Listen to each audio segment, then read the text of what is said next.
Hey, nerdy sports fan here, and we're talking the wild card weekend matchup between the Vikings and Saints. Just ended, and Vikings won in redeeming fashion for Kirk Cousins. Now, you have to talk about the Vikings defense in this one. I understand everybody wants to say Kirk Cousins exercised some demons, and he absolutely did. But this game was won because of the front four of the Minnesota Vikings. They entirely demolished any sort of plan that the Saints had by creating real, serious pressure on Drew Brees throughout the game with only four down linemen. And they were able to play all sorts of coverage techniques that you normally would not be able to if you have to blitz. So the front four of the Minnesota defense deserves a game ball. All right. You can't say enough about it. The ability to put pressure on the quarterback with only four down linemen allows all sorts of coverage techniques that take away all your options. And Drew Brees and Sean Payton were devising ways to figure it out throughout the game. They were at a loss.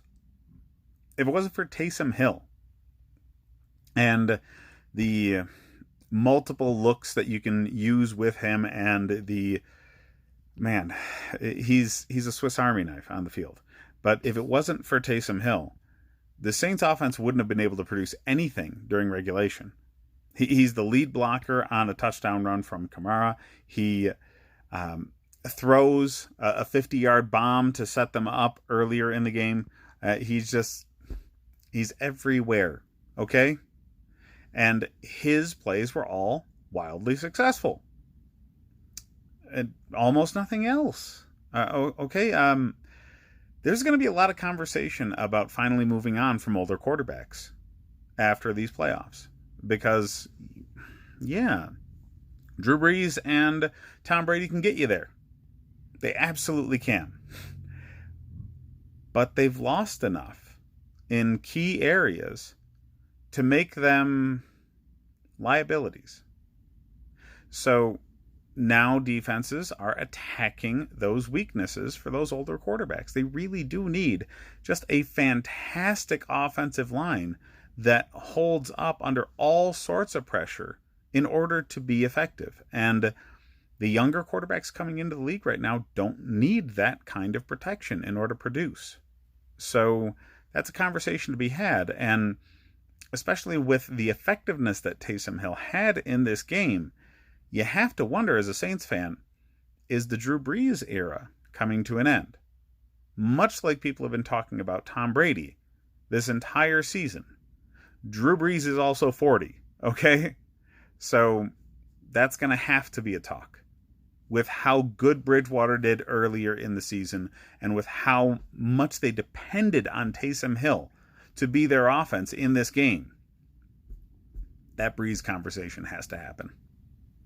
But we have to give credit to the Vikings offense as well. The Saints defense came to play. They were putting pressure on Kirk Cousins just as much, really. And they stopped the run in key positions. So Dalvin Cook, his injury that he's been working back from, you can tell they didn't ride him this game. Okay, they had Alexander Mattison in there often. And maybe that's because of injury. And maybe it's because they just want to learn the lessons of Todd Gurley from last year. You can't just wear all the tread off the tire if you want to go deep in the playoffs and into the Super Bowl. But he didn't get ridden the whole game. Thielen was the main weapon for the Vikings. The Saints didn't seem to have an answer for him in coverage. They were able to hold Diggs out most of the game. Diggs was noticeably upset on the sideline most of the game. But Thielen was, as usual, a very consistent weapon that Cousins relied on. And in key moments, Thielen came up. I mean, the end of the game, obviously. 50 yards downfield. Thielen catches it 2 yards outside of the end zone. That was fan-freaking-tastic. And that goal line situation, I think the Saints stopping Cook at the 5 actually set them up for the touchdown because it gave them a little more room. And giving them a little more room makes those defenders cover more of the field.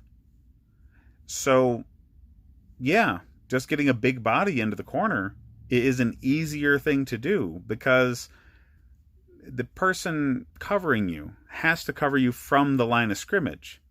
I mean, if you're a gigantic dude like Kyle Rudolph is, you can't let him have space and get the ball at the 1. He's going to run you over into the end zone. So you can't let him get the ball at all in that situation. So having a little more space between you and the end zone makes that a much better play. And the perfect play to call against the blitz, which the Saints ran. It was a perfectly timed call. And they wouldn't have been able to do it were it not for the taking a loss of 3 yards on the previous play. So, very good play calling and situational football on the Vikings' part to end the game. You can't, from a Saints perspective, talk enough about how the Saints ended the first half with the missed field goal and how and the interception prior that led to Minnesota's touchdown, and how they ended the fourth quarter. They fell apart. The Saints fell apart in the biggest moments at the end of the half and at the end of the game before overtime. And yeah, there's a grit that's missing. There's a toughness or a leadership factor. It's nothing you can really necessarily put your finger on. That missing it factor that people talk about. It's unexplainable. Don't know where you're going to get it, but being able to hold it together in the most pressure-packed moments and bring your best performance at those moments is something you used to be able to depend on this Saints squad to do.